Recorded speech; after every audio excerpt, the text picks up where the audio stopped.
Hi, this is Keiko from Brooklyn Shoe Space. This is Shoe Talks Quarantine Edition. Today we have Aki Choklat joining with us. He is now a chair of College for Creative Studies, CCS, everybody calls it, an accessories department. And I hear the equipment there is amazing. He is known and has supported so many students, so many makers, so many designers through his teaching as well as his books, consulting. I think you've heard his name somewhere. Let me see. He is on, so I'm gonna pin that comment, and I will be inviting Aki in short second. Hold on. Here we go. Hello. Hey, How are you? good. How are you? How has quarantine been for you? I love your background, by the Oh, way. well, there you go. Quarantine results. Yes, you've been Yeah, sketching a lot. yeah. I've been sketching a lot. I've been drawing a lot. Just trying to work on my skills. And yeah, it was quite a traumatic, like for everybody. All of a sudden, sort of, we be pulled into our own little world. And I know people were joking that, oh, I'm not, used to being with people anyway. But it's such an important part of our existence to be connected to other folks. So it was a little bit traumatic. But I have to say, my students were like amazing sport. My colleagues were amazing. Good. I heard that you were supposed to be in Italy, maybe, possibly. Yes, Right now. my What normal was life that? was that I teach at CCS, and great for correcting is College for Creative Studies. College 4, yeah. Yeah, people would have killed me. But I would go home to Europe for the summers, and I was planning on having an exhibition in Italy during Pitti Uomo, but that all got canceled. So 2021, hopefully. All right. It's basically kind of postponed. Yeah, it's Yeah. postponed. It's we have other things to worry about. Right. And what was it going to be? What was it? Is it like a collection of all your work that you've done, or was it recent work? Well, it was a combination. I mean, I did a kind of a retrospective in Finland at the our Aalto kind of association building in my hometown. And I thought that I've been designing shoes for so long, and they're kind of like, gathering dust in. I have a storage room in London.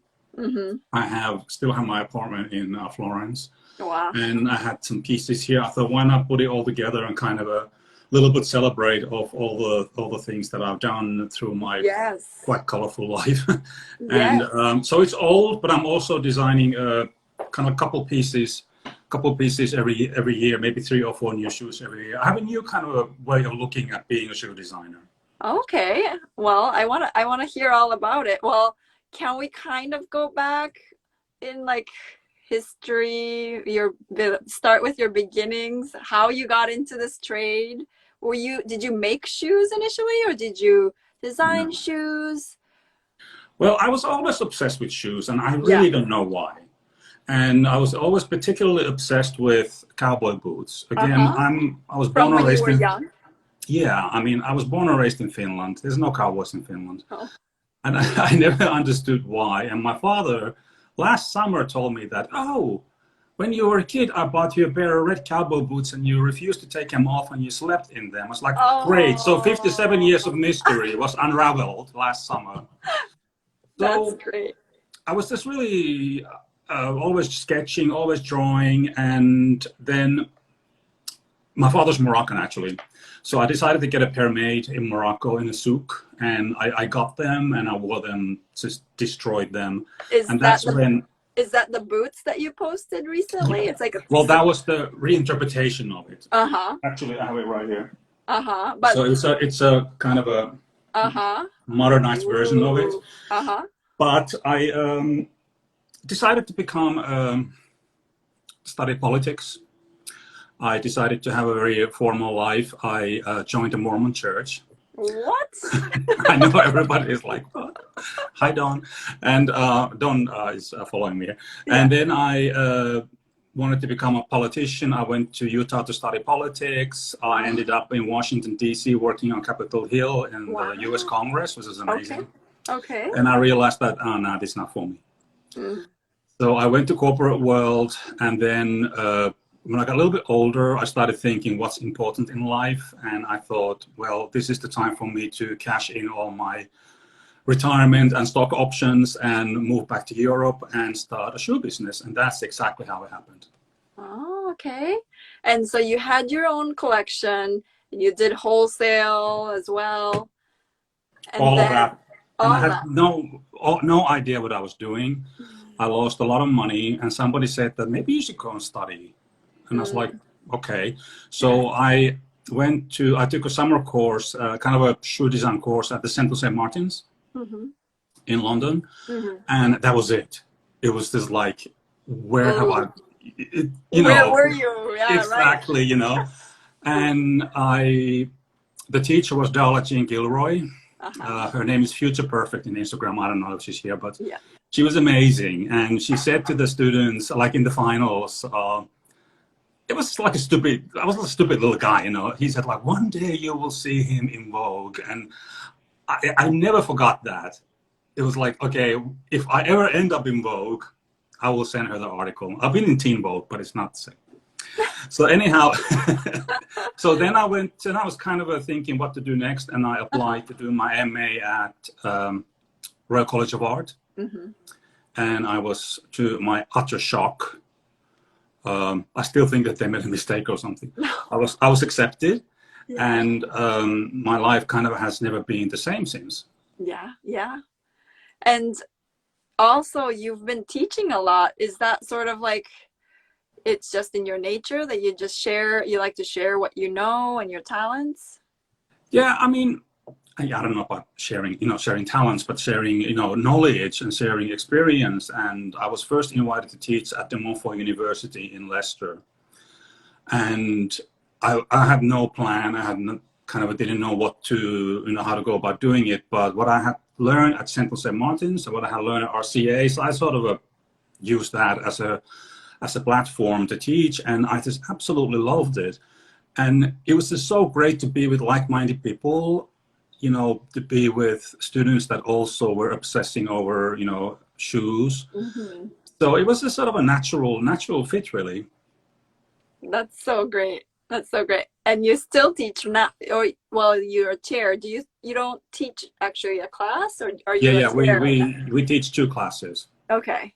Yeah, so I kind of always want to teach the first one, the introduction to. And I co-teach that with Tom Carbone, who does all the making instruction. I mean, I do know how to make shoes, but I don't think I'm not good enough to actually teach complicated construction. And it's not really my calling. And you design, you sketch, and then you also spec. And so you... For your classes? Yeah. No, for the classes, we do everything. The students... for me, it's really important that the students have their, thanks, Sarah Moore from Vogue. Well, there you go. So you see now I'm all like, I don't know what to say now. So we do everything. For me, it's really important that the students have a personal point of view. Yeah. And if the student graduates with their own handwriting and their own way of expressing ideas and not looking at Pinterest and other fashion magazines, I feel like the goal has been reached. So it goes from sketchbooks to process to ideas to 3D to making to final collections to all of it. And we use technology, we use traditional skills, and all of it in between those things. Right. So during this quarantine, suddenly it just paused. So did you have to do online courses or? Yes. Yeah, we had to all of a sudden become experts in Zoom, in every possible, Google shared documents. Yeah. All the apps. Studio? How about studios? How did everybody figure out Don Kilpatrick says ink and brush. Yeah, thank you, Don. I mean, he's my mentor for this. Oh, so, nice. Oh, this is ink and brush? Yeah, it's ink and brush. Nice. He told me about brush to get what he brought me ink, wearing a mask, social distancing. So yeah, that was a bit of a problem, and it really made me think like how to deal with it in the future. And luckily, with our freshman class or the first year class, we had done the required making already, so we really focused on design and all that, and that's kind of, it's fun to teach online. You know, you do tutorials and all that kind of things. It was a bit more problematic with seniors. Yeah. So what we decided to do was to send them actual sewing machines to their house. Wow, for every student? Well, we only have 5 seniors. Okay. So, but still, it was a logistical challenge. Yeah. Also, needle challenge, power, like, I can write a book on the challenges on how to do that. But the students were able to complete their collections at home. Wow. And they were amazing. We just had the finals 2 weeks ago. Oh, that's great. Yeah, you know, life throws these things at you and you just deal. Yeah, take it as a design challenge in a way. Oh, totally, yeah. Yeah. Oh, that's wonderful. And so they graduated and everything. Yes. Yeah. Oh, that's good. So your tool of a trade, what would you like? Are you really into ink and brush now, or? Now I am. Now you are. You know, I was just thinking about that, and I travel with a very simple, I mean, of course I travel with the phone and iPad and everything else, but I noticed that when I visit factories, there's no time to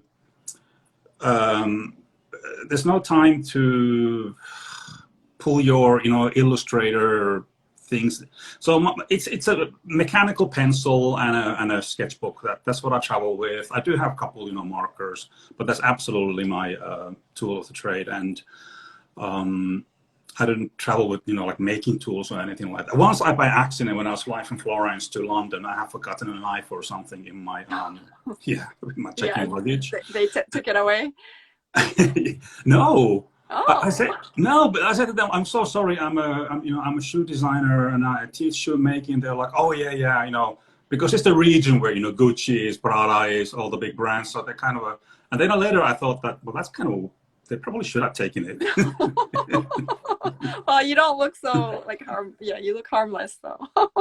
Well, I mean, once they would take my mom gave me a chandelier, so they were going to take that from my checking luggage, and I said, "Listen, honey, I'm gay, but I'm not that gay. I'm not going to hijack the plane with the chandelier." So funny. Somebody actually commented I want to see their work, please. Sarah Moore. I want to see the students' work. I think you've posted a few. Maybe you can. Sarah, I will send you all of it. Don't worry. Yeah. She's from Vogue, so. Yeah. Wonderful. Right. Wonderful. I'm like, okay. Process of, do you still take private clients and private work as well outside of teaching? Yes. I mean, I do. I always felt like as a teacher, it's really important to be part of the industry. So my own collection has become more of like my practice. So I don't really care if somebody wants to order them. Of course, you know, when I stop wholesale, not everybody wants to order them. But I keep this as kind of like my practice, and I do have private clients that I not necessarily. Well, I mean, I do design small collections here and there. Of course, right now people are, you know, worried about survival in general. But I do have a client at the moment in Finland. I mean, because I'm from there, I have a lot of opportunities there. Yeah, great. And when you do you usually have the creative reins and design, like, ideas and everything, or is it more collaborative, or do the clients come to you with ideas? No, they usually come to me for ideas. Yeah, and I was actually thinking about that, you know, in this sort of a time of crisis, like 2008 was when I was the busiest, when people kind of like want to know what to do next, what to design next. And I have, yes, I design and make shoes. I mean, I design shoes from feathers and pointy, impossible, you know, looking things. But I do have a commercial head as well. And actually, the most important client that I have is a felt company called Lahtiset, because they're so big part of my life and so obvious that I keep forgetting to, mention them. But we have 100, and I say we because I've been part of them for 12 years now. Wow, nice. We have 100-year anniversary next year, so we're planning on a kind of anniversary collection, and it's definitely more on the. It's like the opposite of the black shoes that I do. Actually, I have the pointy shoes. Okay. So these are kind of like comfort, nature, eco, felt kind of a thing. All local materials. All made in Finland, and they're trying to have as much as possible of the wool or locally sourced and recycled. But of course, a lot of the wool does have to come from outside of EU. Yeah. We're all trying to do as much as possible. It's impossible to do it all like right here and in this place. Right. Oh, Larry Shoe says, "You are my favorite teacher, Aki, the most open-minded and supportive of independent thinking." Oh, is this Jessica? Yes. Oh, I bought her a pair of shoes from her. She made them bespoke, made to order for me, and I still have them. And she's also the only student that actually had dog. She was researching dirt, and she had little envelopes of dirt she had found in the street, and one of the little envelopes was dog poo, if I remember right. Funny. Was this in Polymoda? This was in Polymoda, yeah. Yeah. Oh, that's so great. Like Italy experience. Yeah, no, that was I had a great honor of teaching at DMU in Leicester, in London College of Fashion, in Polymoda, Florence, and now I'm here at CCS in Detroit. Yes. Where do you get your inspiration for either for your collections or your private clients or?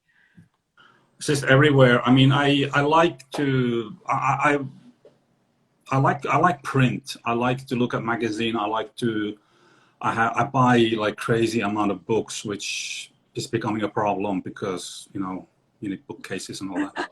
But I just like all that kind of stuff. But I'm not kind of like reinventing the shoe, even though my new project is pretty freaking complicated. But I'm not reinventing. I like classical styles. I like kind of like doing my own little thing with them. I like cultural references from both of my cultures, from Finland and Morocco.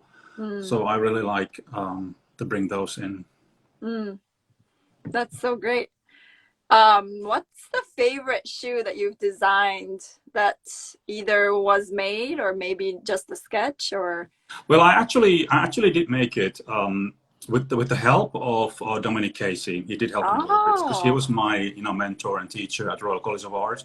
But we had Manolo Blahnik as for a teacher for a short period for a project, and it was so amazing. We met him at the National Portrait Gallery, and it was the Cecil Beaton exhibition. He said, "This is your inspiration." So I kind of took the whole dandy route with that, and the shoe that came out of that is actually this one with the big bow. It's in quarantine. It's in travel ban in Florence in my little closet right at the moment. So that's a very special shoe for me. It's a little bit camp. It's a little bit gentleman-y. And back then this is in the early 2000s. No one was doing anything like that. Right. What was the material? It was black Napa. I think it was probably from Dupuy, from the French tannery, and it was we had a very small budget to buy leather, but of course I wanted the best. Yes. And Sue Saunders, who was also, I don't know if you were her teacher in Cordwainer, I mean her student in Cordwainers, but she I didn't go to Cordwainers. Oh, you didn't? Oh, okay. I didn't. All right.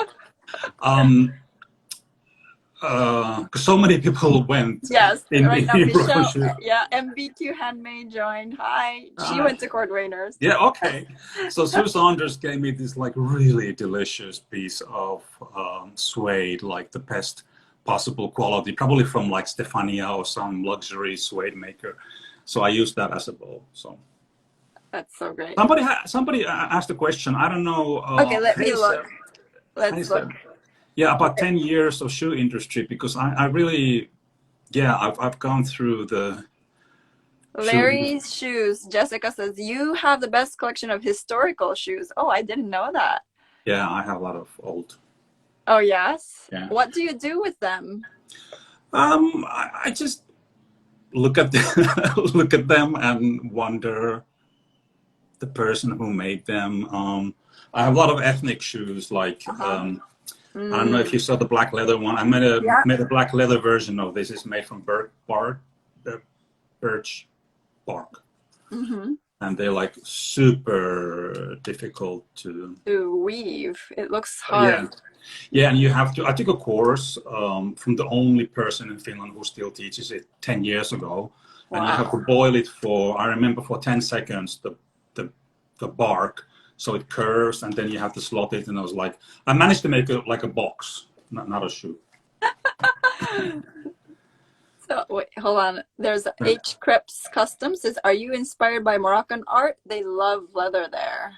Oh, absolutely. I mean, who would not be inspired by Morocco? I mean, you go there and you're transported into just another planet. I mean, the place is crazy. The light, the colors, the no wonder Saint Laurent had a place. There's the Palace Majorelle, the Yves Klein blues. It's just crazy. Yeah, it's like India as well. It's the same thing. But I'm definitely inspired by Morocco a lot. Yeah. There's another person who says, where do you see the shoe industry changing in the next 10 years? Oh, I don't know. It's I've kind of gone through all these crises, the decades, from 80s to 90s to 2000s. And I have to say that, I was thinking about, because somebody else has asked that, I was thinking about, the biggest change as an independent footwear designer was not 2008. It was September 11th. And when September 11th happened, I remember I was in Italy in the shoe production area, and a little bit after that, and it just stopped. And on top of that, internet became. Yeah. So it was kind of like the old school, shoe salon in Paris situation, showing the buyers, people riding, money, that was all done. So it was kind of like all reinvented, and I'm thinking like this pandemic for sure is affecting it.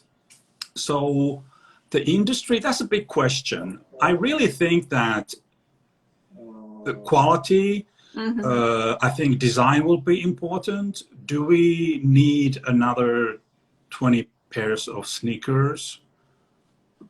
Maybe we do if you run every day, but I mean, I don't know. Like, do we need, as much as I love Balenciaga, do we need, all the triple S variations every season? So I think I'm really hoping that more of a focused, independent design and making culture will be, this is kind of like our moment, I think. Right. Yeah. I think. Yeah. Do I hear amen? Who's there? Yeah, innovation, Sarah, absolutely. I mean, we have to take, of course, now we're exploring all the digital options. One thing I do remember already when I was designing for, believe it or not, for Harley Davidson, it's like, how many samples do we need to make? Right. It was just like, and I think they made 11,000 samples. Whoa. For the sales first around, so we have to think of all of that. Yeah. Oh, Matt Taylor is on. Yes. Milan. All our favorites. Yes, definitely. I want to see some of your drawings behind you. Is it clipped to the wall? You can't see it? Or yeah, I mean, to my husband's horror, he came to the dining room once and I had covered the whole wall with drawings because it was wet ink and I didn't know what else to do it. But I quite like it, so. It is nice. It's like a whole wall of wall of drawings. So. What kind of ink did you use? Mr. Simpson or Samson? Don, help me. He would know. Okay. Oh. If you had like unlimited resources and time in the world, what shoe would you make? and design for, and for whom would you design for? For whom? Like a celebrity? I don't know. It could be for yourself. It could be for your love. Yeah. I mean, I've had a couple not so good celebrity experiences, so I don't think I would. Of course, if Lady Gaga rang me, I wouldn't say no. But unlimited resources. I mean, I'm in a really privileged position where I can work with the best of the best. You know, the best makers, the best. Everything about our industry, you know, being able to be in Florence and Italy and work with the London crew. Well, I don't know. I think I would probably. I've always been wondering about this sort of like, you know, how this technology and mobile phones and everything fits really well together. Like, I sometimes feel like shoe industry is like so behind. Like, can we bring some kind of a cool new IT thing into shoes that is also beneficial to the society? I don't know, something like that. Right. The person, my mom. How about that? Okay. Stifle Work, Marika says, that's where I think it's going, that people are more interested in well-made and less, more interesting and secondhand, which is one of the fastest growing markets. Oh, for sure. Oh, by the way, my sister has a shop in Williamsburg, Brooklyn. She said, no, not Williamsburg. Is it Borum Hill? Borum Hill? Oh, okay. Yeah. What's the shop called? It's called The Foyer. Oh, okay. She sells secondhand clothing. Oh, great. Yeah. So, great. Yeah, secondhand is absolutely great. Yes, definitely. And Sarah Moore asks, what do you learn from your students? I'm learning so much from what they believe. I'm learning so much from my students, and I really want to rethink what is the student teaching module of the future. It's no longer that I'm behind a desk and, you know, yelling at the students to do this and that. I think it has to be more collaborative. And what I have learned from the students is the real dedication to causes that they've been a little bit foreign to me. I mean, you know, sustainability thinking came, like, you know, we didn't think of that in the 80s or 90s or even 2000s. So students are very aware of that. They're very, that they action themselves, you know, so if something is not right, they try to fix it.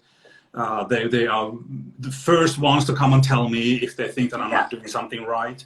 So that's kind of the main thing that keeps you on your toes. Yeah. And I have to, you know, the modern generation, the young generation, they're so confident. They're so great.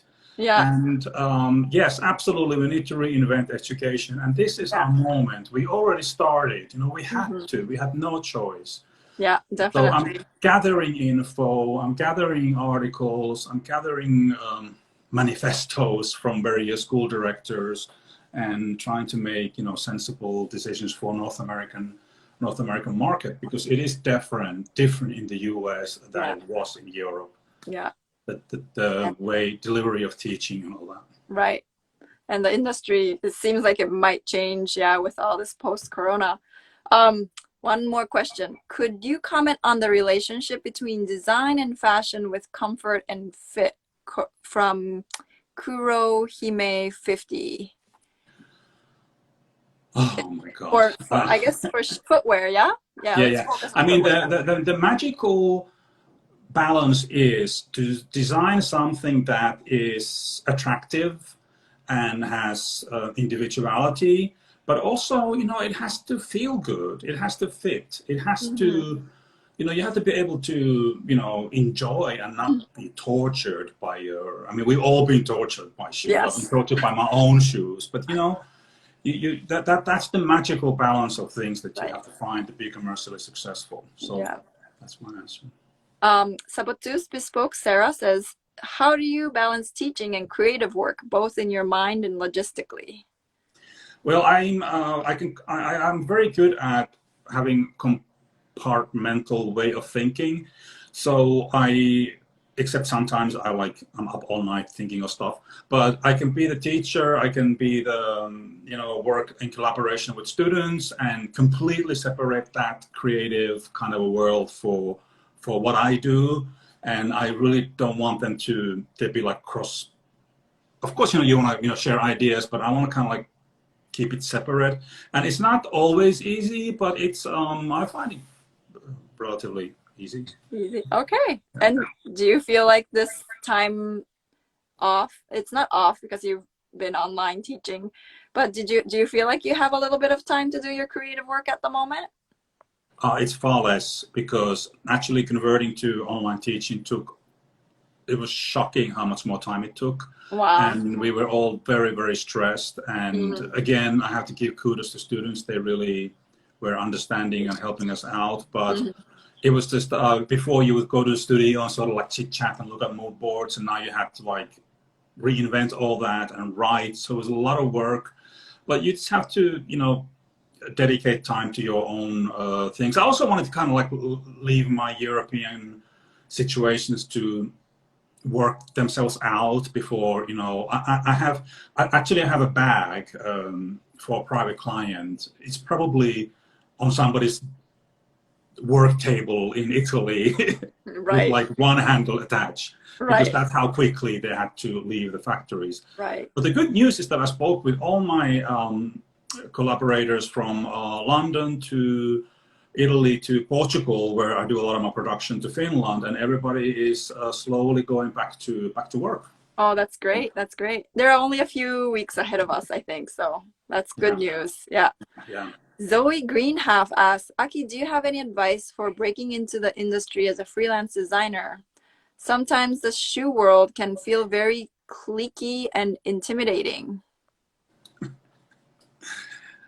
Well, I mean, I don't think we're cliquey. I mean, I think we're just like a weird cult, to be honest. I mean, it's like we used to be cliquey. It's true. People used to be like, it was just like, you're a what? People thought you're such a weirdo. But if I say anybody in Italy that I'm a shoe designer, they're like, yeah, well, so it's like everybody else. So how to get into the business? I think you just need to have a really good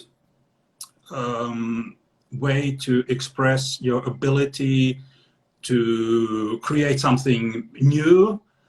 Of course, it depends who your client is. You have to look at like who you need to.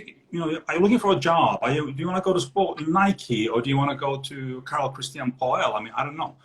So important for me is individuality, because that has kept me alive and survived through the past how many years, since mid-90s, since I've been in the shoe biz. It's just, doing my own thing and being able to compromise and adapt to client needs, I suppose. Right. How long have you been living in Florence? I think I signed like 15 years. Wow. Yeah, it's just like, the older you get, like the years, like was 90s 10 years ago, it's like confusing. Right. The time just flies, right? Yeah. Oh, what would you want to be doing in 3 to 5 years?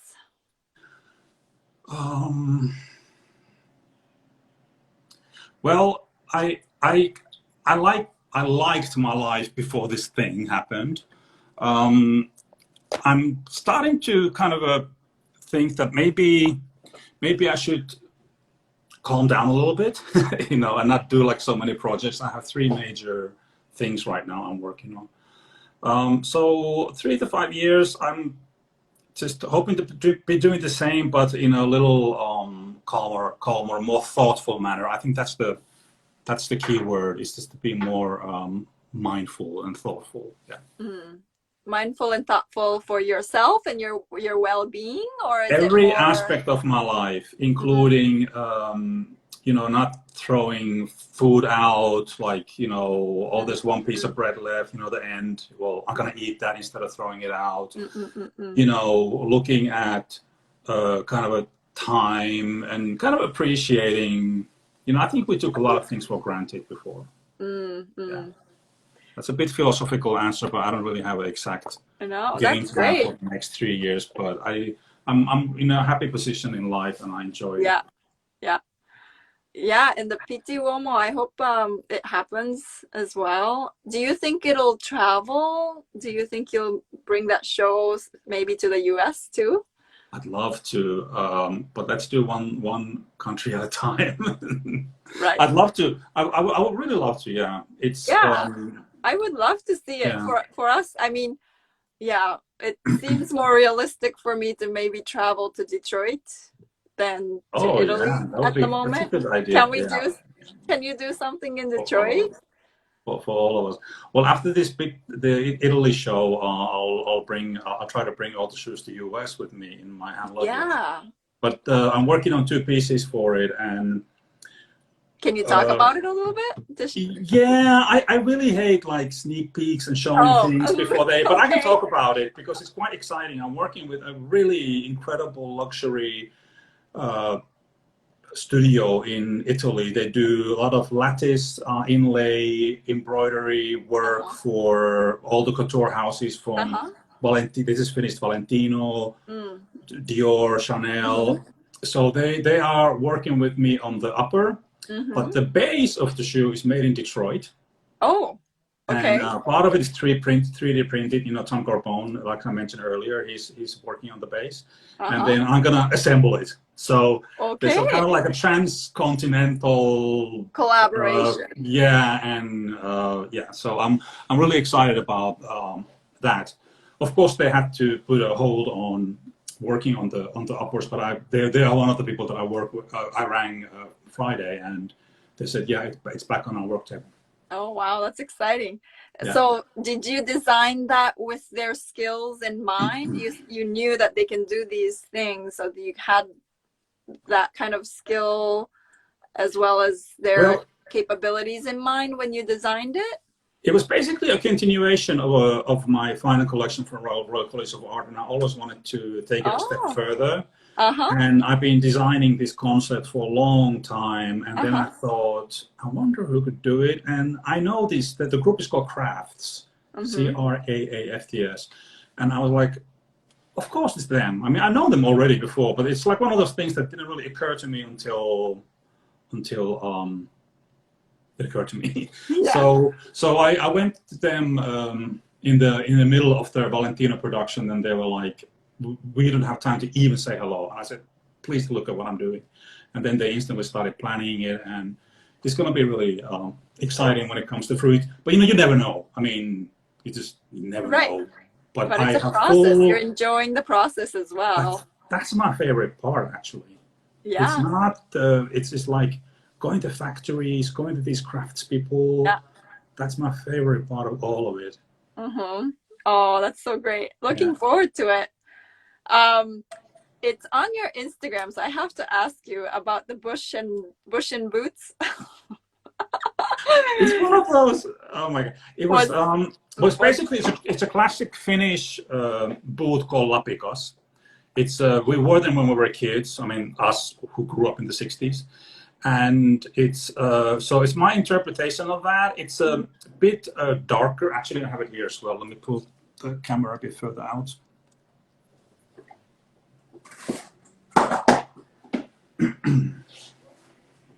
Whoa, yeah. So this bit used to be, I guess, that's something wear with skis, so your shoe wouldn't slide off. And they were indeed this tall. Really? Yeah. Wow. And during my retrospective in Finland, two friends of mine and my kind of photographer, graphic design Christian, who just joined with 3 Black Hearts. Yeah. Christian, they came to help with the exhibition, and the third friend of mine is covered in tattoos. Because Uh-huh. we had a really nice house with a sauna, and I was like, "What?" He was completely covered in tats. So I was like, "Put these boots on," and Christian's like, "I'm gonna take a picture," and we took a picture, and that was it. And yeah, Okay. he had a pretty healthy amount of hair, Uh-huh. and I was like, "I'm not sure if." And Christian was like, no, we need to leave it as it is.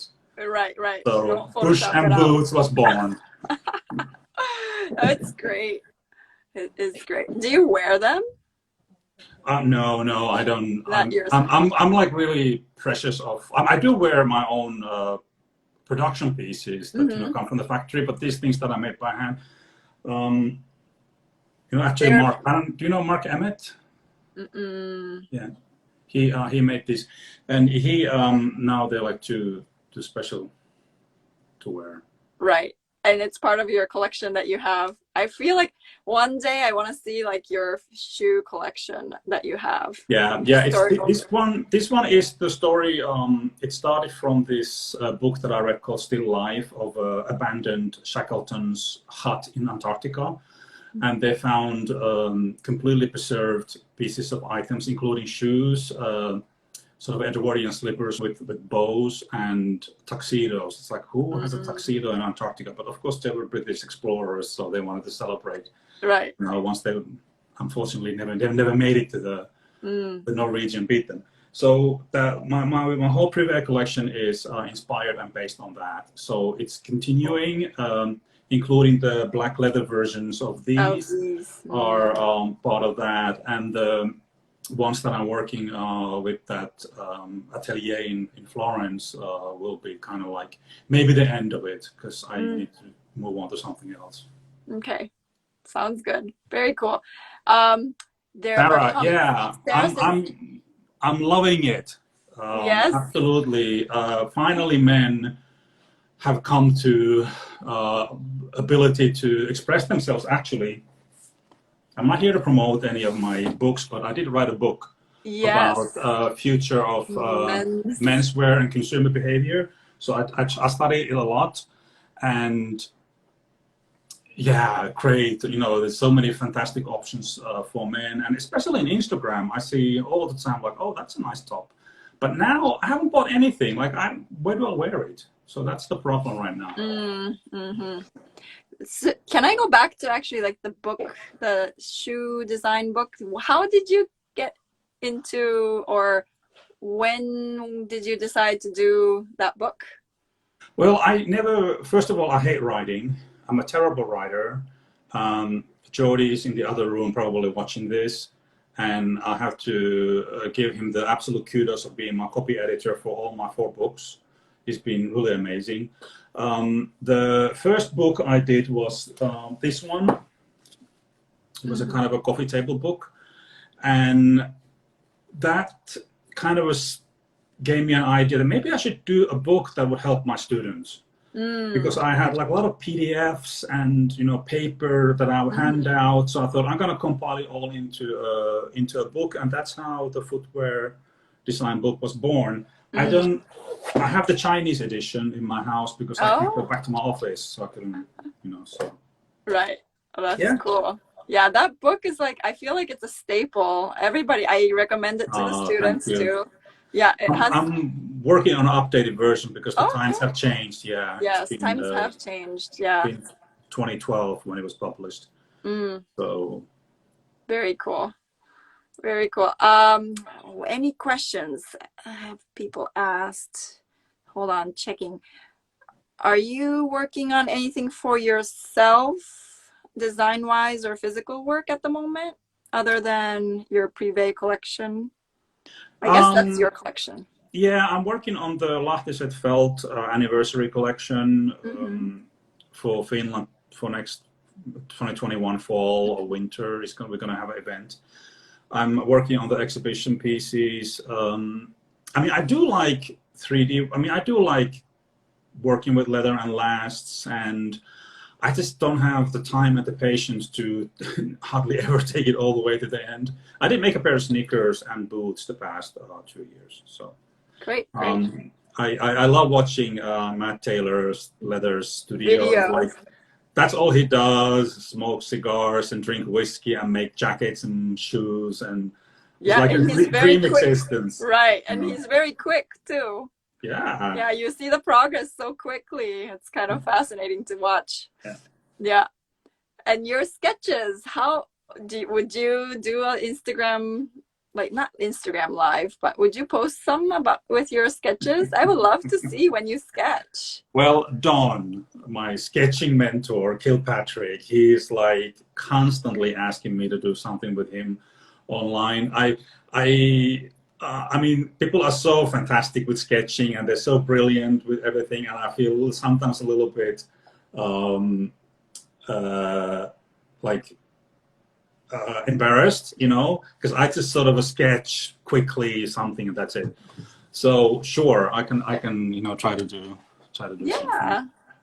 It's your style and it's great, I think. Yeah. I really, this whole ink thing was so much fun. Yeah, And so much fun. total mess, yeah.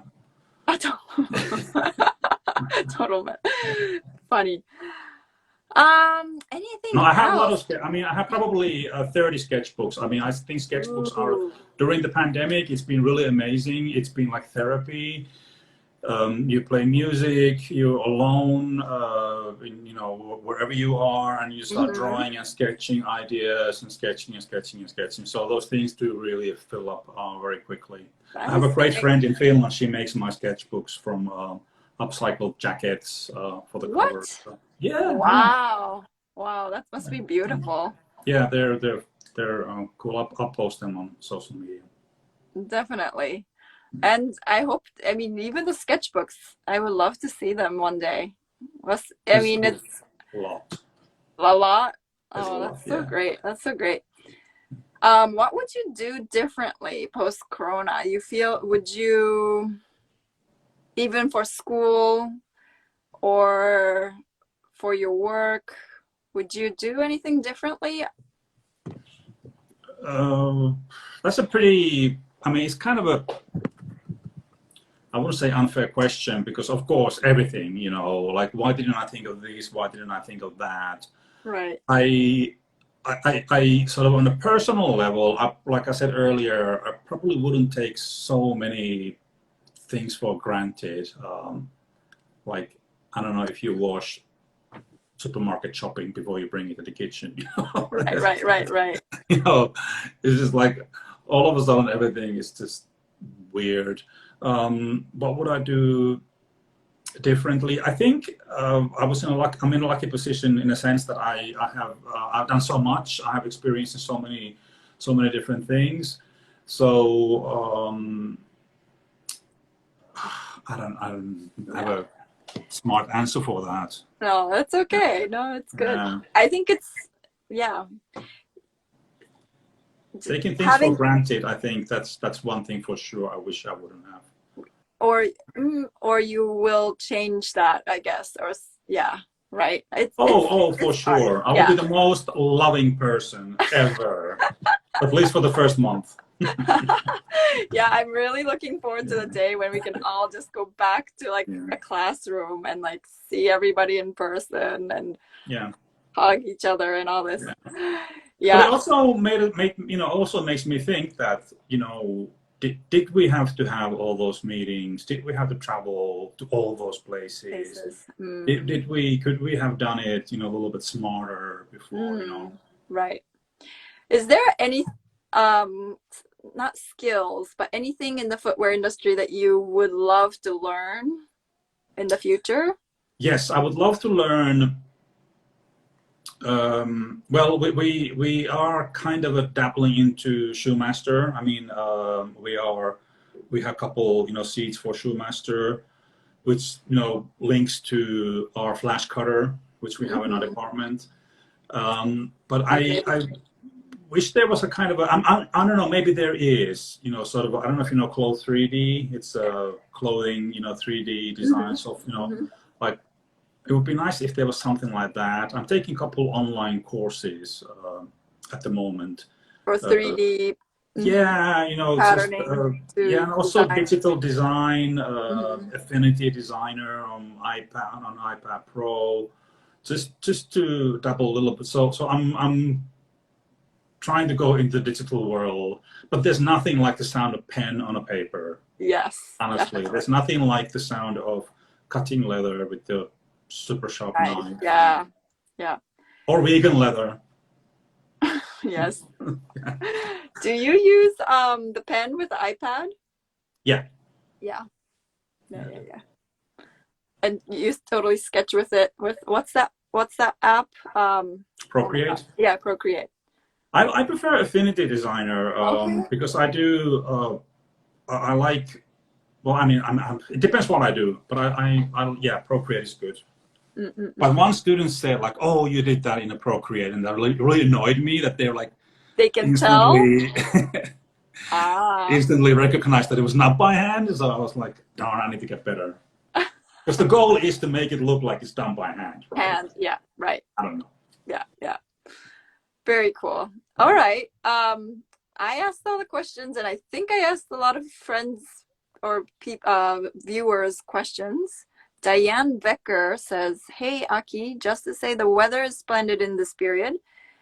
In an alternative universe, this would have been a wonderful workshop week." Yes. Yeah, Diane Becker, she's a really important part of my life. I mean, she's the one who actually hired me at Polymoda.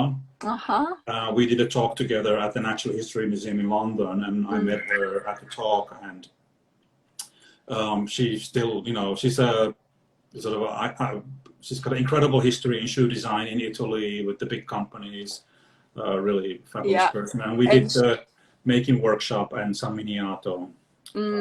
With her. And she also invited a lot of the colleges to come and experiment with the veg tans. Yeah, we did that in the contest. Yeah, contest? Yeah, you did that. Yeah, it's fantastic what she does. It's amazing. You sleep in an 11th century convent. I mean, the place is like mental. Incredible experiences in our world. Right, definitely. Okay, I think I answered a lot of questions, and then there was one last one. That's a long one. Oh yes, I have to read it. Sorry, I'm like really close.